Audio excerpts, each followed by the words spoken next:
নমস্কার বন্ধুরা, আজ আমি মূলো শাক ভেজে দেখাবো। এটি অসময়ের মূলো শাক ভাজা। একবার রেসিপিটা দেখবেন, দেখে ভালো লাগলে আমাকে জানাবেন। মূলো শাক ভাজার জন্য আমি এক আটি মূলো শাক নিয়ে ঝিরিঝিরি করে কেটে নিয়েছি। খুব ছোট্ট ছোট্ট করে শাকগুলো কেটে নিয়েছি, কেটে ধুয়ে নিয়েছি। আর নিয়েছি একটা পেঁয়াজ কুচি করে কেটে নিয়েছি, আর কাঁচা লঙ্কা নিয়েছি। আমি শাকটা প্রেসারে সিটি মেরে নেব। প্রেসারে সিটি মারলে কি, মূলো শাক কড়াইয়ে যতই সিদ্ধ করুন, শাকের ডাঁটিগুলো একটু কচকচ করে, তাই জন্য প্রেসারে সিটি মেরে নিলে শাকটা খুব ভালোভাবে সেদ্ধ হয়ে যায়। দেখুন কত সুন্দর সেদ্ধ হয়ে গেছে। এবার শাকটা আমি ভেজে নেব।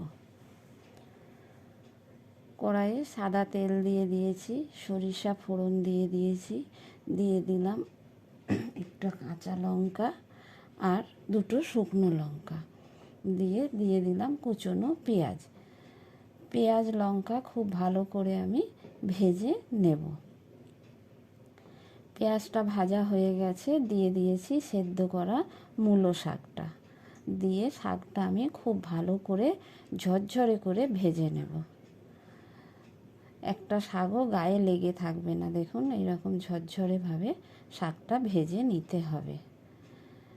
দেখুন শাক ভাজা হয়ে গেছে, আমি নামিয়ে নিয়েছি।